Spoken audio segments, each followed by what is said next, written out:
Welcome to As I Live and Grieve, a podcast that tells the truth about how hard this is.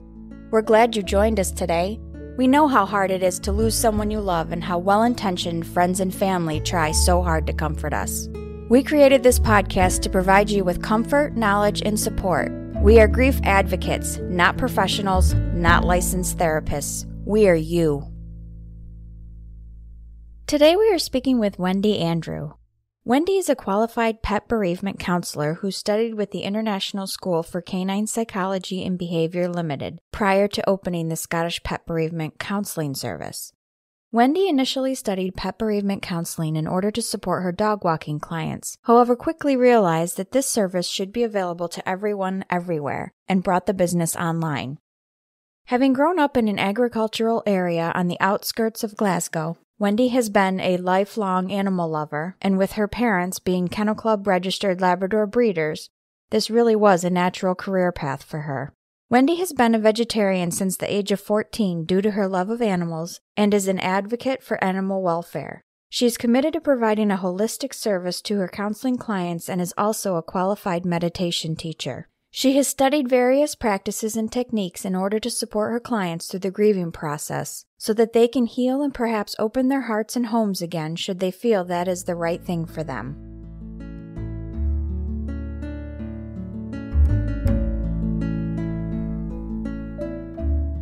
Hi, Wendy, and thanks so much for joining us today. Hi, thank you so much for having me. I'm honored to be here. Wendy, you are founder and owner of the Scottish Pet Bereavement Counselling Service in Glasgow, Scotland. I hope I pronounced Glasgow right. You did. Okay, thanks. And we must admit that we find your accent quite charming. We really do. We will turn to our focal topic in a minute, but wondered if first you might please offer our listeners a little bit of your background. Sure, thank you so much. I always forget that I've got an accent, if I'm honest. But yes, I'm Wendy Andrew, and I'm a pet bereavement counsellor, and I studied with the International School for Canine Psychology and Behaviour prior to opening the Scottish Pet Bereavement Counselling Service. And I initially studied pet bereavement counselling in order to support my dog walking clients here in Scotland. And then I quickly realised that this service should be available to anybody, anywhere. And having lived in Cape Cod in Massachusetts, I'm absolutely delighted to be on a podcast that airs in the US. Thanks, Wendy. I expect many of our listeners have heard the term rainbow bridge in referring to their pet's death. And they may understand it to be used with the loss of any pet. But I recently found the origin of that term, and I want to share it with everybody as we start. Some time ago, an author penned a poem entitled Rainbow Bridge. Unfortunately, his or her name is unknown, so we cannot offer credit to them. But here is the poem.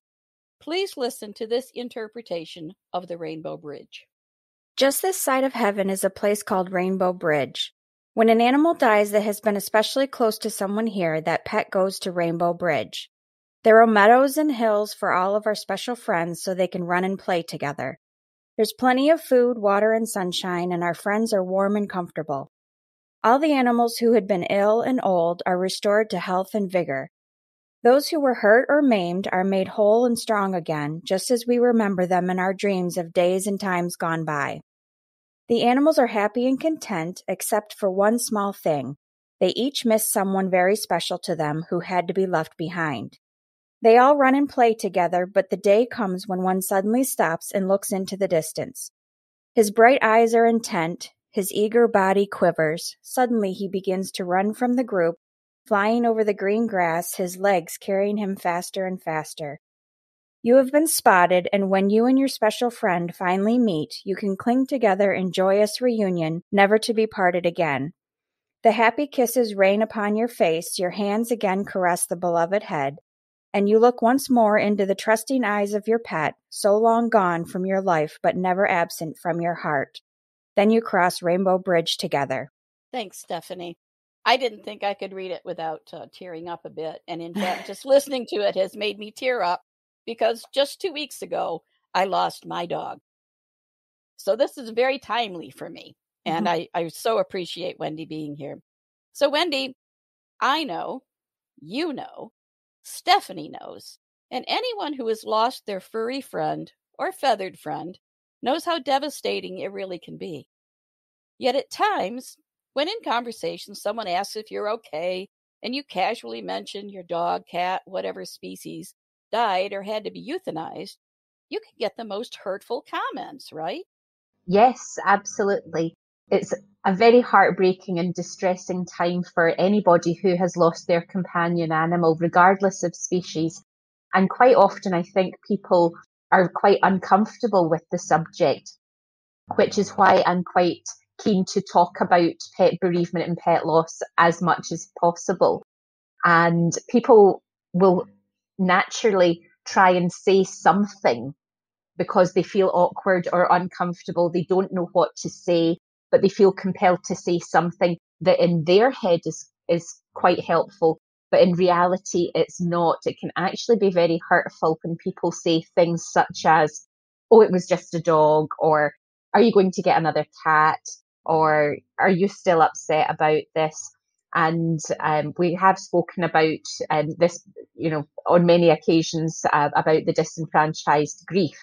And it's really something that I feel very passionately about. So if you're grieving the loss of your pet and receive these comments, the result is called disenfranchised grief. Can you offer a bit more insight into this type of grief and the emotions it can provoke? Sure. Disenfranchised grief is grief that's not supported or accepted in society. And really it's one of those sorts of things that, as I mentioned there, people don't really know how to cope with this situation, which is not helpful to the person who is suffering from the grief. It can actually provoke a lot of hurt and anger in that person, which exacerbates how they're already feeling in their grief. It's a very distressing time, and I would absolutely ask anybody to show some compassion to anybody that is suffering from pet bereavement. Put yourself in their position and try and understand and have that compassion for that person, regardless of whether you think it's just X, Y, or Z animal. To that person, that's not the case. That's their companion. So if we can talk about it more and make people understand, I think that's a good thing. How can you overcome the disenfranchised grief? How do you move on from these comments that certainly would not have been uttered if it was a spouse or parent that died? How does your training help you to help others? I provide a safe space for people to talk about how they're feeling. And I think it's really important for people to learn how to set boundaries with people. And that can come in many forms. That can be, I'm not ready to talk about this right now. This has happened, but I'm still feeling very sensitive. Or it could be saying to people, I'm just taking a bit of time out while I get used to this new situation that I find myself in. And I think it is really important if you don't have anybody to speak to about your grief, particularly now in the middle of a global pandemic when we don't have the same access to work colleagues or friends or family members to talk to. I think it's important to seek out a pet bereavement counsellor so that you're heard with compassion. We're trained in empathetic listening. So I think it's really important that people know that the pet support industry exists. That's great. Are there other suggestions or recommendations you can offer the grieving pet parent to help them, aside from comments and interaction with others, to help them personally kind of cope with this a bit better? Yes, absolutely, Kathy. I'm actually also a qualified meditation teacher, and I practice meditation quite regularly with a lot of my clients. I find it's a really good way to quieten the mind chatter. Very often when we're grieving, and you'll know this yourself, there's a lot going on. There's a lot of negative emotions. There's a lot of confusing emotions. And sometimes it can be very difficult to untangle all that. So meditation's a great way to quieten that mind chatter and to just straighten everything out and give yourself that space and the quiet mind to move on from that. I also find journaling is very helpful in getting what's on the inside out, and it can be very useful as a means to identify how you're feeling and to see if there are any triggers that, sort of spark particular emotions. As we know, there's a whole spectrum of emotions involved in the grieving process. The DABDA model was introduced by Dr. Elizabeth Kubler-Ross, and that's known more commonly as the 5 stages of grief.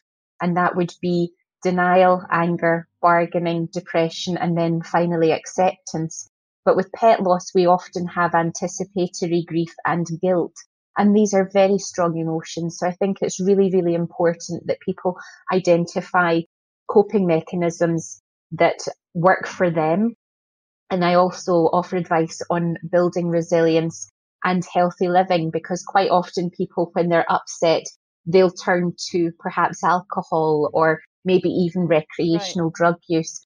And those are the biggest no-nos that anybody can do. And I think it's really important to have some guidance on healthy living and, nourishing your soul as well as your body to give you that inner strength in order to cope with how you're feeling. You mentioned the guilt, and I think that's a huge one for any pet, for me, because when you have to make that decision to, to euthanize your dog, and I find it so hard because you know your dog, and you have to make that decision, like, I don't want them to suffer any longer. How long do I let them go like this? And they're not like a kid or anything where they can tell you, yes, I'm in a lot of pain. I can't deal with this anymore, So you make that final decision, but then afterwards you just have that guilt. It's like, should I have gone longer? Would it have been bad? It's so hard just to struggle with that in your mind. Yeah, I want to interject a personal Absolutely. story here. I just have to. I share it with a lot of people that know me. Years ago, Stephanie had a Weimaraner named Bo. And the point finally came that Bo was suffering a lot. I think it was cancer. I think he had a tumor. He had a lot of tumors. And some other issues. And the day that I knew they were going to the vet, I suspected a decision had to be made. But coincidentally, my boyfriend had a healthcare emergency and had to be taken to the emergency room at the hospital. And I recall sitting there while he was sound asleep. For some reason, that's one of the things you get to the ER, and that's one of the things you do as a patient is fall asleep. And I'm sitting there waiting, and I had gotten a message from Stephanie that Bo had been put down that day. Well, Bo was very dear to all of us because he came to us as a puppy at a very, very crucial point in our lives. And I started sobbing. The nurses came over from the emergency room, convinced I was upset about my poor boyfriend, and started to comfort me. Say, he's going to be all right, honey. He's all right. It's not that critical. It's not life threatening. We're going to run some tests. And I was just inconsolable. I was sobbing uncontrollably, could not stop. Yet in the back of my mind, I couldn't even open my mouth to tell them why I was crying. Well, pretty soon they got so concerned for me that they got a doctor. And the doctor came over, and they were discussing off on the side whether I was so upset that maybe I needed to be seen by someone upstairs from the psychiatric emergency department. Coincidentally, I worked in the psychiatric emergency department on the administrative side on the far end of the hospital. And finally, I was able to calm down just a little bit. And I said, it's not him. It's not my boyfriend. My daughter had to put her dog down today. Bo died. I'm upset. And they just all, got their eyes rolled and their eyebrows raised, and they just all threw their hands up and walked away. And, but it's true. It can, all those emotions come to you sometimes at the worst time. And the connection you have with that pet can be so intense that it's every bit as devastating as losing your partner. Mm-hmm. Yes, of course it is. And I'm so sorry that the staff weren't more compassionate when they realized that it was because of the dog. Right. See, that's exactly what I was saying about disenfranchised grief. It's pet loss doesn't get the recognition that it deserves. And I'm really on a bit of a mission just now, ladies, to combat that. And any opportunity I can get to speak about it and say, this is real, this is valid. You do not have the right to invalidate somebody's feelings, whether you believe in it or not. It's not about you. Right. It's about that person and how they're feeling. Don't be that person that invalidates somebody else's feelings. And as medical staff, they should have known better. Grief is grief. Yeah. And I don't think it's one of those things that you don't get unless you've been through it. Unless you've had a pet that has been so close to you and, and then have to make that decision or whatever. You don't get it until you go through it. My point, Stephanie, it's have compassion for other people regardless. Exactly. It doesn't matter what you think. Who cares what you think? It's about that person and how that person's feeling. If you see somebody in tears, comfort them. Right. Let them speak. Right. Console them. Be compassionate. Right. Who cares what your own opinion is? It doesn't matter, the breed or the species. Just be kind. Right. No judgment. Right. Yep. Some people may wish to memorialize their pet in a certain way, and I expect you have encountered many different ideas, Wendy. Can you offer a few to our listeners that might not normally be thought of? Well, I think everybody can memorialize in their own way. There are lots of quite common ways to memorialize a pet, scattering ashes on a newly planted rose bush or tree or something like that. That's a lovely, long-lasting memorial. And quite often people will have jewellery made from ashes, and they'll perhaps wear a pendant with the ashes of their pet. For myself, I actually offer a digital art service, and I produce that because it's a sort of variation on somebody's perhaps favorite photograph, and it has a special memory, and it makes it more like a kind of oil painting or something like that.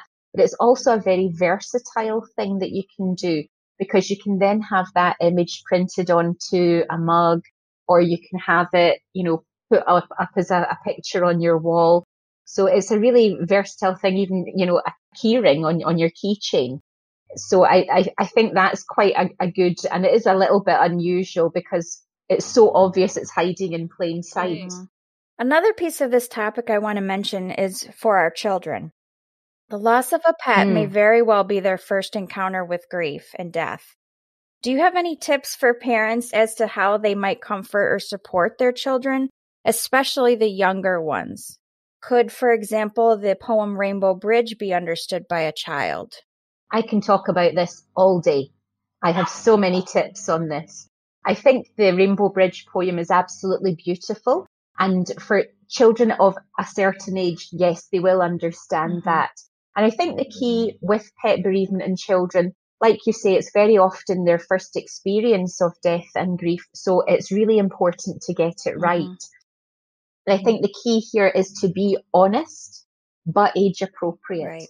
And I think that the worst thing that you can do, and is something that a lot of people do and think nothing of it, is using the term put to sleep. Never say to a young child that the pet has been put to sleep, because this can cause an awful lot of anxiety in a young child. They'll become terrified of going to sleep themselves. They'll be frightened about family members or friends going to sleep. So that's something that I would avoid. I would also say, understand that children do not have the same powers of self-regulation with their emotions that adults do. So do expect that there could possibly be some changes in behaviour. They might act out because they just don't know how to express themselves the same way that adults do. And if that's the case, I think the best support in that regard that you can do is, I know a lot of children are off school at the moment because of the pandemic, but inform their kindergarten teacher or their school teacher so that they can then offer comfort and support and compassion. Because the last thing that you want is your child acting out and getting into trouble for it and getting a row and being told that they're being naughty, when in point of fact they're really just grieving and they don't know how to, express themselves in an appropriate way. So I think it's really supportive to let other people know what's going on at home so that they're prepared and that they can show your child a bit of understanding. And I think as well, it's important that parents don't hide their emotions from their children. There's no shame in crying, so let your children see you cry. Lead by example. It's a healthy coping mechanism. It's perfectly natural. In the UK particularly, we're terrible, for having this stiff upper lip and, hiding our emotions and being quite stoic. But if we can learn anything from the Americans, it's to be a bit more open and be a bit more in touch and say it's okay to be upset. So I would really encourage people, don't hide your tears from your children.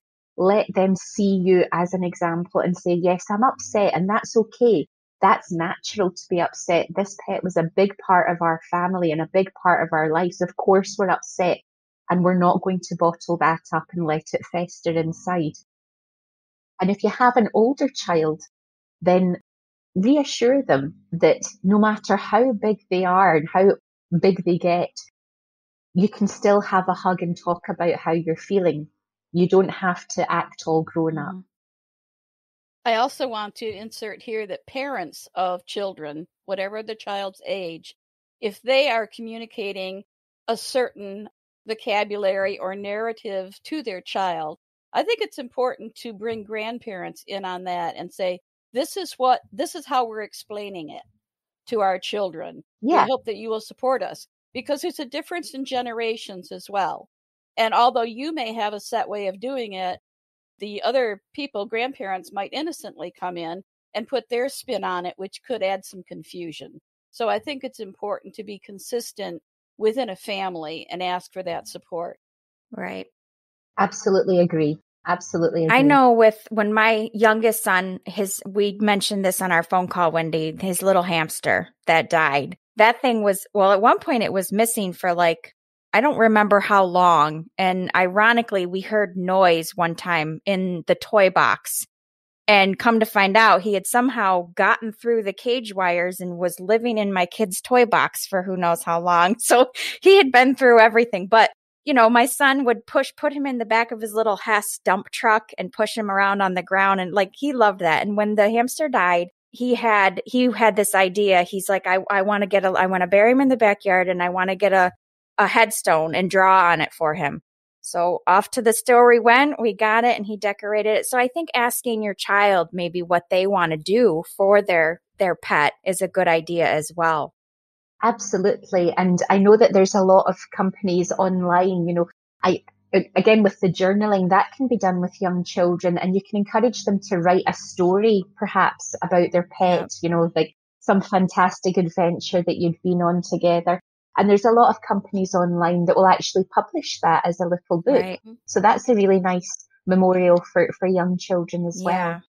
Wendy, it appears our time is almost done for today. We want to offer you this time to make sure our listeners know how to contact you. So please share your website and any other info you would like to impart. And I just want to mention that just because she's in Scotland, everybody, it doesn't mean you can't contact her. Anybody can. Absolutely. Yes. As I mentioned earlier, I used to live in the US and I had a wonderful time and everybody was just great. So I'm happy to work with anybody anywhere. So if my accent doesn't grate on you too much, then certainly do please get in touch. I think it would be the other way around. Yeah. But... That's wonderful to hear. Thank you. It's the best I've got, really. Yes, you can contact me via my website, which is www.thescottishpetbereavementcounselling.com, and that would obviously be the UK spelling of counselling, which is COUNSELLING, the Scottish Pet Bereavement Counselling Service.com. And I'm also on Facebook, and that's also the Scottish Pet Bereavement Counselling Service. You can follow me on Instagram at the _SPBCS, and also on Twitter, the _SPBCS. And I also have a book out, which I published during our first lockdown here in the UK as a low-cost alternative to counselling, because I was very aware that people are perhaps in financial difficulties, losing their job, whatever. And simply sometimes they don't fancy counselling, so they might prefer a self-help book. So I wrote quite a concise book because, let's face it, nobody wants to read War and Peace when they're grieving. And my book is called How to Recover from Pet Loss, Supporting You on Your Journey to Acceptance. And that's available on Amazon. Great, thanks. As usual, all of Wendy's info will be on our website, asiliveandgrieve.com, and also in the episode notes on your favorite podcast app. Wendy, again, thanks so much for being with us today. We will make sure also to include a link to your book, just to make it easier for people to purchase. We so appreciate you being with us today. It's an odd time in the entire world for everyone. The pandemic, I know part of our country is having horrible disasters with snow and ice, and they are just not equipped for it. Whereas we in upstate New York, we have snow outside and it's just another winter day. But keep in mind that everybody is dealing with a lot. And if they lose a pet at this time, that's just even more of a burden on their shoulders. So try to empathize with others. Try to have no judgment. Try to be kind. Try to listen. So, Wendy, thanks so much again. And to our listeners, wherever in the world you might be, at whatever stage in your grief journey you may be, know that we're with you and that we've got you in our thoughts and prayers as we all continue to live and grieve. Thank you so much for listening with us today. Do you have a topic that you'd like us to cover, or do you have a question from one of our episodes? Please email us at info@asiliveandgrieve.com and let us know. We hope you will find a moment to leave a review, send an email, and share with others. Join us next time as we continue to live and grieve together.